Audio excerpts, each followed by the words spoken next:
앞뒤 좌우에 계신 분들과 함께 인사합시다. 사랑합니다. 축복합니다. 2층 잠옷실도 환영합니다.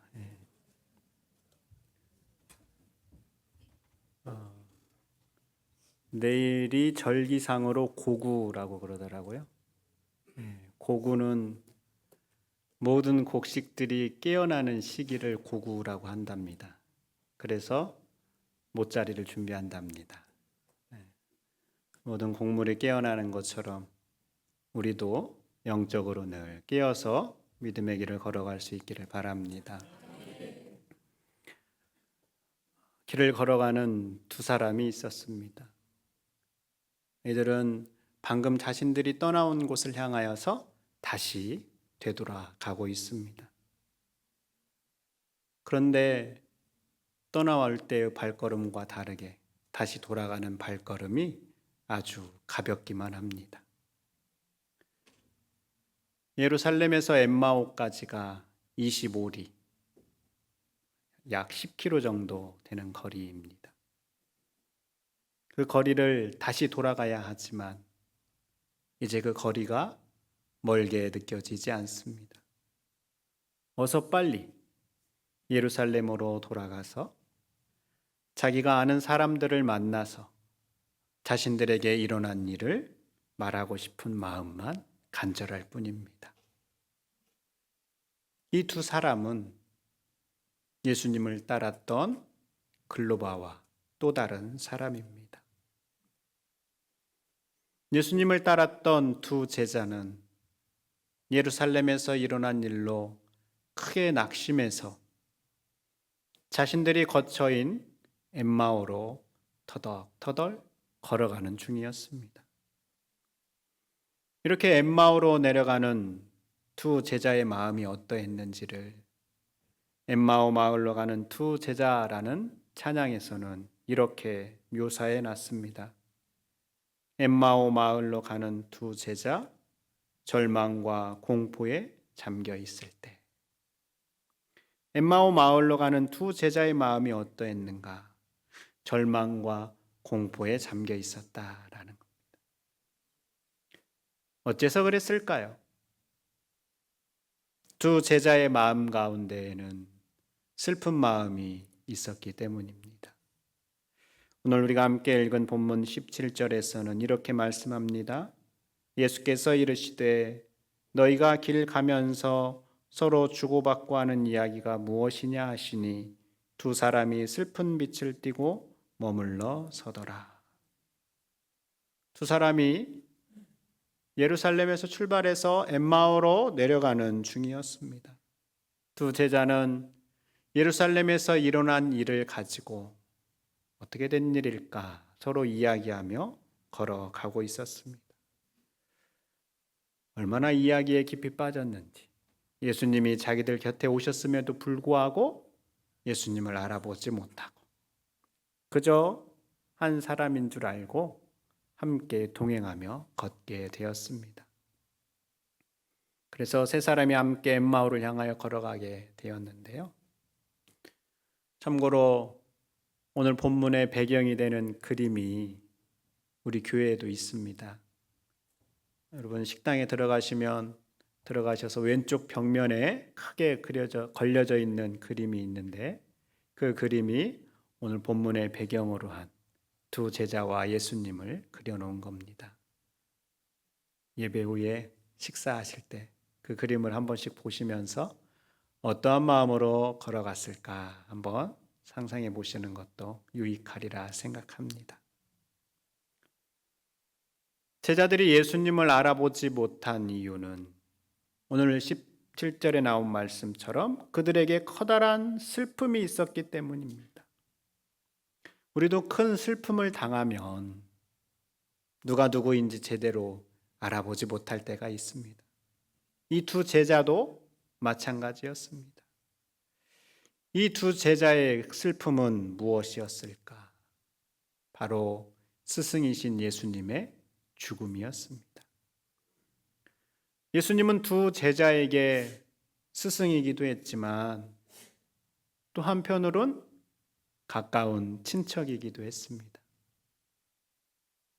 본문에 소개된 글로바라는 제자는 초대교회 이야기에 따르면 예수님의 아버지 요셉의 남동생이라고 말합니다.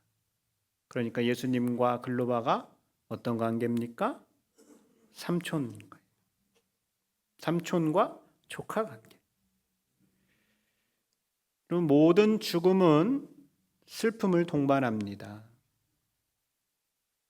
그런데 나와 가까운 관계에 있는 사람의 죽음은 더 큰 슬픔을 동반합니다. 지금 글로바와 또 다른 제자의 슬픔은 이러한 슬픔입니다.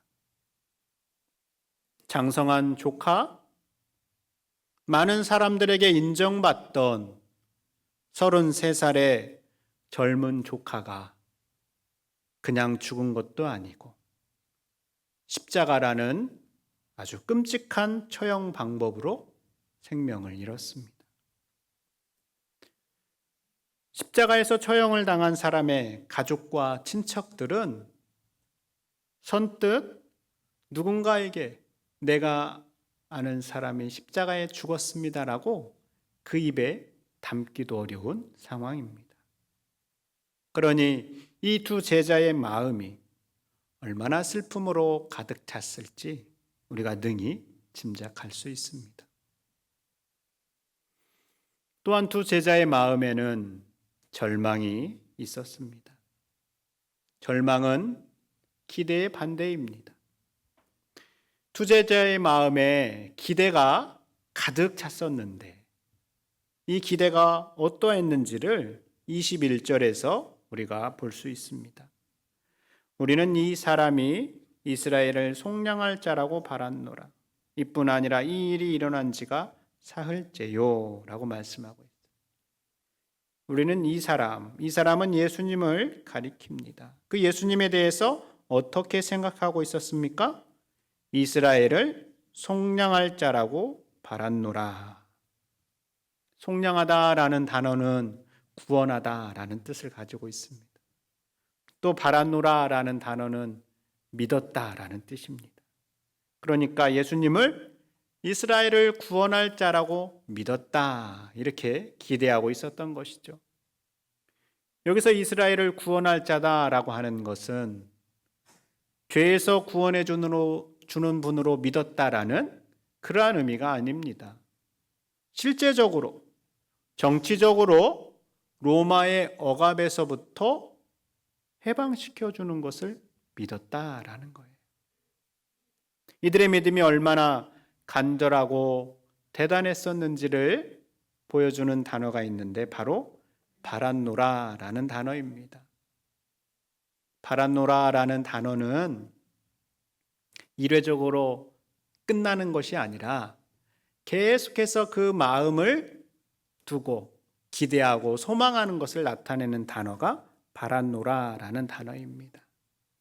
그러니까 예수님께서 이스라엘을 정치적으로 해방시켜 주실 것을 바라고 계속해서 바라면서 믿었다라는 겁니다. 그도 그럴 것이 예수님의 인기가 얼마나 대단했었는지는 우리는 복음서를 통해서 확인할 수 있습니다. 그래서 다른 제자들도 예수님이 곧 새로운 나라를 만들 것을 기대하면서 나를 높은 자리에 앉게 해주십시오라고 서로 다투는 일이 일어나기도 했었던 것이죠. 그런데 이러한 기대와 달리 예수님께서 십자가에서 허무하게 죽으셨습니다. 살아있기라도 한다면 훗날을 도모할 수도 있었을 텐데 예수님께서 완전하게 죽으셨습니다. 요즘 선거 연기가 한창인데요. 예수님의 죽음은 마치 당선이 확실시되는 선거 후보자가 선거를 코앞에 두고 허무하게 세상을 떠난 것과 비슷하다라고 비유할 수 있습니다. 믿고 지지하던 후보가 사라졌으니 그를 지지하는 사람들의 마음이 얼마나 허탈하겠습니까? 근데 예수님의 죽음은 이런 선고에 비할 바가 못 됩니다. 왜냐하면 당시 이스라엘은 로마의 지배 아래 있었기 때문입니다. 지배 아래 있다라는 것은 간절하게 원하는 게 있다라는 것이죠. 그것은 자유입니다. 그 자유를 꿈꾸며 이야, 드디어 우리도 해방을 소망할 수 있겠구나. 이것을 기대하고 바라면서 참고 참았는데, 그런데 그 예수님께서 그저 허무하게 세상을 떠나게 된 것입니다. 여러분, 죽음은 끝입니다. 훗날을 도모할 수도, 다음을 기약할 수도 없습니다. 완전히 끝난 것입니다. 그러니 이 두 제자의 마음에는 깊은 절망이 찾아오게 된 것이죠. 그리고 이 제자의 마음에는 의혹과 공포가 있었습니다. 어떠한 의혹과 공포였을까요? 22절 보세요. 또한 우리 중에 어떤 여자들이 우리로 놀라게 하였으니 이는 그들이 새벽에 무덤에 갔다가 그의 시체는 보지 못하고 와서 그가 살아나셨다는 천사들의 나타남을 보았다 함이라. 또 우리와 함께 한 자 중에 두어 사람이 무덤에 가 과연 여자들이 말한 바와 같음을 보았으나 예수는 보지 못하였느니라 하거늘. 여러분, 죽은 사람은 말이 없습니다. 그리고 시체는 움직일 수 있습니까? 없습니까? 없습니다. 그런데 어떠한 여자들이 지금 제자들을 놀라게 하고 있습니다. 무슨 이야기로요? 시체가 보이지 않는다라는 거예요. 움직이지 못하는 시체가 안 보인다라는 겁니다. 시체가 안 보인다라는 것으로 끝나는 게 아니라 예수님이 다시 살아났다라는 이야기까지 하고 있습니다. 제자들은 여인들이 하는 이 이야기를 통하여서 이 무슨 일인가라는 궁금함과 놀람, 또 당황스러움으로 가득 차게 되었습니다. 이렇게 슬픔과 절망, 의혹과 놀람의 마음을 가득 찬 두 제자가 더 이상 예루살렘에 머물러 있고 싶지 않아서 자신들이 살고 있는 엠마오로 향하여서 걸어가고 있습니다. 이 두 제자의 발걸음이 여러분 가벼울까요? 그렇지 않았겠죠. 그런데 이 두 제자의 발걸음이 가벼워졌습니다. 엠마오로 향하여 걸어가던 그들의 발걸음을 다시 돌려서 예루살렘을 향하여 나아가고 있습니다. 어째서 그럴까요? 무슨 일이 있었던 것일까요? 두 제자의 발걸음이 달라진 데에는 말씀이 있었기 때문입니다. 32절의 말씀입니다. 같이 한번 읽어보겠습니다. 시작. 그들이 서로 말하되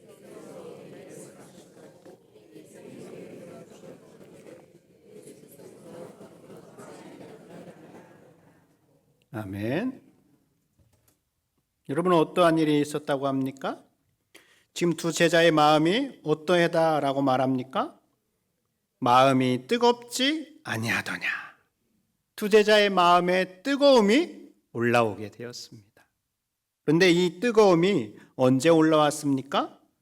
우리에게 성경을 풀어주실 때에 우리 속에서 마음이 뜨겁지 아니하더냐라고 고백하고 있습니다. 두 제자는 뒤늦게 알게 되었습니다. 부활하신 예수님께서 성경을 하나하나 천천히 풀어주실 때 자신들 마음 안에 불길이 올라왔다라는 것을 알게 되었습니다. 그래서 그들의 눈을 사로잡는 슬픔과 절망이 사라졌습니다. 바로 이것이 말씀의 힘입니다. 예수님께서 두 제자에게 성경을 풀어주시는 것과 같은 일이 오늘 우리에게는 어디에서 일어날까요? 바로 말씀이 선포되는 자리, 바로 예배의 자리입니다. 말씀이 선포되는 자리, 예배의 자리가 얼마나 소중한가를 알렉산더 슈메만이라는 신학자는 세상에 생명을 주는 예배라는 책에서 이렇게 말합니다.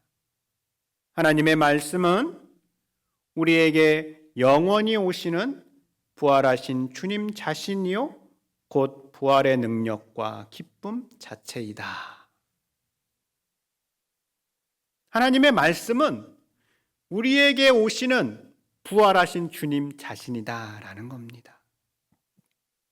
여러분, 우리가 드리는 예배의 자리, 말씀이 선포되는 자리는 부활하신 주님 자신이 우리에게 오시는 시간입니다. 두세 사람이 내 이름으로 모인 곳에 내가 그들 가운데 있겠다라고 주님은 약속하셨습니다. 그러니 주님의 이름으로 함께 모여 예배하는 이 시간, 말씀이 선포되는 이 시간은 부활하신 주님이 우리 각자의 마음 가운데 오시는 자리다라는 겁니다. 그래서 우리가 겸손한 마음으로 선포되는 말씀에 귀를 기울이게 된다면 오늘 이 두 제자처럼 우리도 우리의 마음 가운데 뜨거움을 경험할 수 있습니다. 이 뜨거움을 경험하면서 우리의 슬픔이 기쁨으로 변하게 되는 일이 일어나는 것이죠. 우리 교회에 하나님의 말씀이 선포되는 시간마다 우리의 마음이 뜨거워지고 슬픔이 기쁨으로 변하는 일들이 날마다 일어날 수 있기를 소망합니다. 둘째로 제자들의 발걸음이 가벼워진 이유는 그들의 눈이 떠졌기 때문입니다. 예수님은 두 제자와 동행하다가 날이 저물었음에도 불구하고 계속해서 가던 길을 가려고 하십니다. 그러자 두 제자가 예수님을 강권하면서 자신들과 함께 머물다 가십시오라고 요청을 하죠. 그래서 예수님께서 그 두 제자와 함께 그 집에 들어가서 함께 식사를 하게 되었는데 그때 예수님께서 익숙한 모습을 보여주십니다. 30절 31절입니다. 그들과 함께 음식 잡수실 때에 떡을 가지사 축사하시고 떼어 그들에게 주시니 31절 같이요. 그들의 눈이 밝아져 그인 줄 알아보더니 예수는 그들에게 보이지 아니하시는지라. 아멘.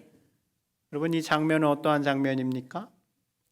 예수님께서 잡히시기 전날 밤에 제자들과 마지막으로 식사하시면서 보여준 장면입니다.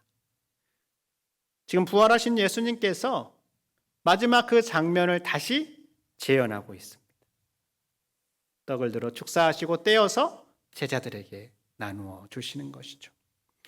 그렇게 제자들에게 나누어 주게 되었을 때 제자들의 눈이 밝아졌다라고 말씀합니다. 밝아졌다라는 것은 그들의 눈이 떠졌다라는 겁니다. 즉 무언가 제자들의 눈을 가로막고 있었던 것이 사라지게 되었습니다. 두 제자의 눈이 떠지게 되자 자신들과 함께 있었던 사람, 자신들에게 떡을 나누어 준 사람이 바로 예수님이었다라는 것을 알아보게 되었습니다. 예수님께서 행하신 이 일을 우리는 성찬이라고 합니다. 성찬은 우리의 가리어진 눈을 뜨게 하는 힘이 있습니다. 부활하신 예수 그리스도를 바라보게 하는 능력이 됩니다. 우리는 성찬을 통하여서 과거 예수님께서 행하신 일을 지금 여기 현재 다시 재현해내는 겁니다. 성찬을 통하여서 우리와 함께 하시는 주님의 임재하심을 확인하게 되는 것이죠. 이토록 성찬이 중요하기에 초대교회에서는 매번 예배 때마다 말씀의 예전이 끝난 뒤에 성찬의 예전을 꼭 시행했습니다. 종교개혁가들도 할 수만 있으면 성찬을 자주 시행하라라고 권면하고 있습니다. 그러나 오늘 우리의 상황이 성찬을 매번 시행할 수 있는 상황이 아닙니다. 성찬을 매번 시행할 수 없는데, 그럼 우리는 어떻게 우리의 눈을 뜨게 할 수 있을까요? 그것은 바로 기억입니다. 하나님께서 우리에게 주신 소중한 능력 가운데 하나가 기억입니다. 우리는 기억을 통하여서 과거를 떠올릴 뿐만 아니라 하나님께서 행하신 일을 지금 현재화하는 겁니다. 즉, 하나님께서 과거 내 삶 가운데 행하신 일, 나를 절망에서 건지신 일, 슬픔을 기쁨으로 바꾸신 일을 기억하면서 그 하나님께서 지금 현재도 나를 그렇게 바꾸어 가실 것이다 라고 현재화하는 것이죠. 바로 이것이 성찬의 현재화입니다. 우리는 이 기억을 통하여서 우리의 눈이 밝아지고 가벼운 발걸음이 될 수 있습니다. 말씀과 과거 나에게 행하신 하나님의 놀라운 일에 대한 기억으로 주님께서 제자들의 발걸음을 가볍게 하셨습니다. 그런데 여러분, 이거 아십니까? 진정한 은혜는 부활하신 예수님께서 이 두 제자에게 먼저 찾아오셨다라는 겁니다. 15절 말씀 보세요. 그들이 서로 이야기하며 문의할 때에 예수께서 가까이 이르러 그들과 동행하시나. 부활하신 예수님께서 슬픔 가운데 있는 두 제자에게 먼저 가까이 이르러 그들과 동행하셨습니다. 이 장면이 우리에게 말해주는 것이 무엇일까요? 부활하신 예수님께서 제자들에게 주고자 하시는 게 무엇인가를 우리에게 말씀해 주고 있습니다. 무엇일까요? 그것은 기쁨입니다. 여러분, 우리도 두 제자처럼 우리 얼굴에 슬픈 빛을 띌 때가 있습니다. 기대가 절망으로 바뀌어서 모든 힘이 빠지고 한 걸음도 움직일 힘이 없을 때도 있습니다. 의혹과 공포에 사로잡혀서 어찌할 바를 모른 채 발만 동동 구를 때도 있습니다. 그때 부활하신 예수님께서 어떻게 하실까요?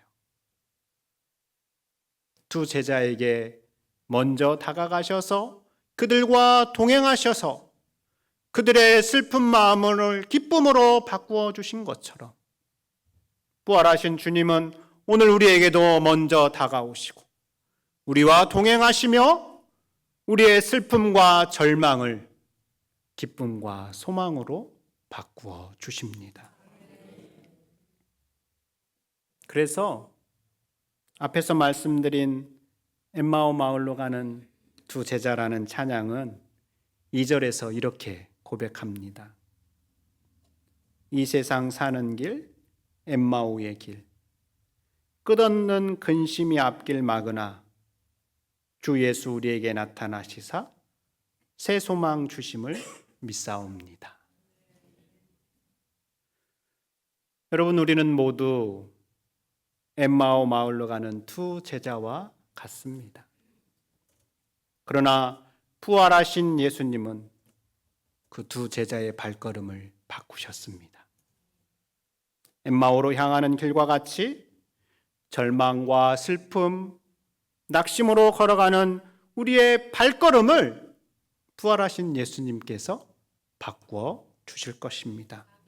그 주님께서 오늘 우리에게도 그렇게 해 주시기를 소망하는 마음으로 우리 함께 찬양해 볼까요?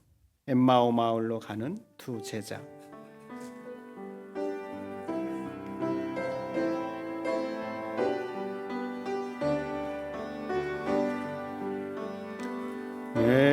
엠마오 마을로 가는 두 제자, 정과 공포에 잠겨 있을 때 주 예수 그들에게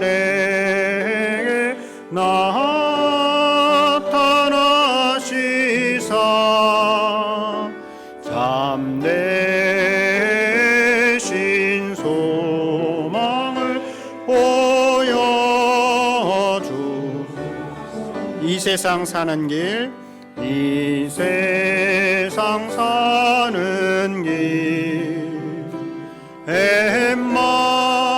엠마오의 길, 끝없는 근심이 앞길 막으나 주 예수 우리에게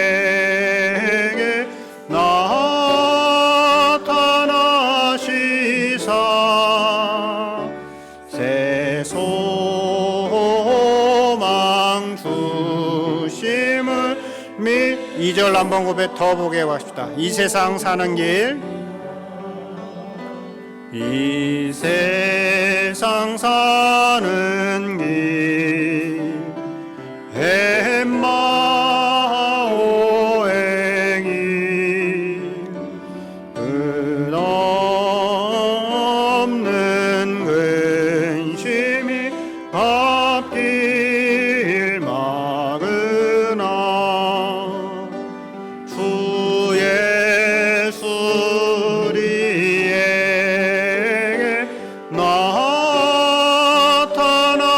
나타나시사 새 소망 주심을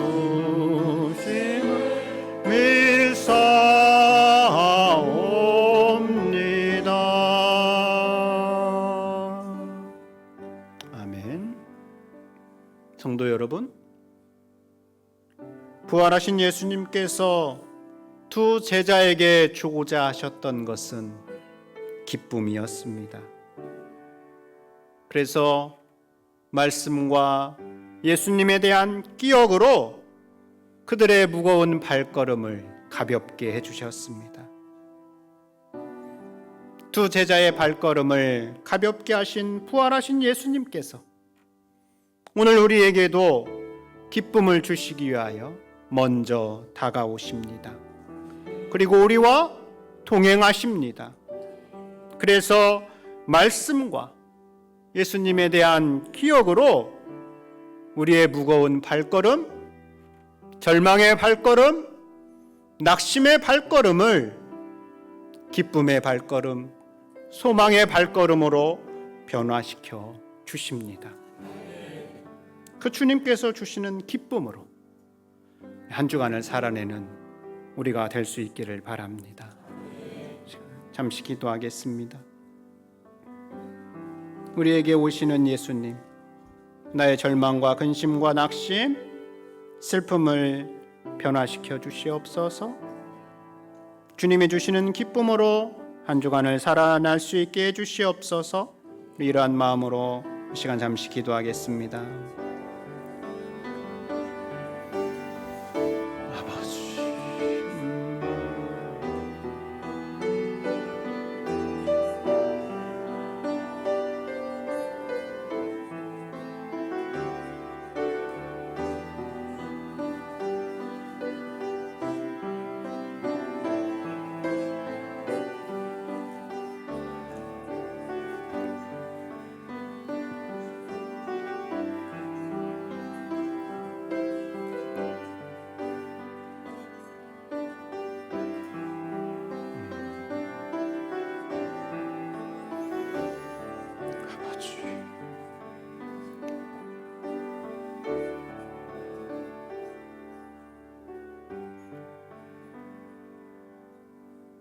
아버지 하나님, 우리가 걸어가는 믿음의 길은 엠마오로 향하는 두 제자처럼 슬프고 무겁고 절망적인 때가 있습니다.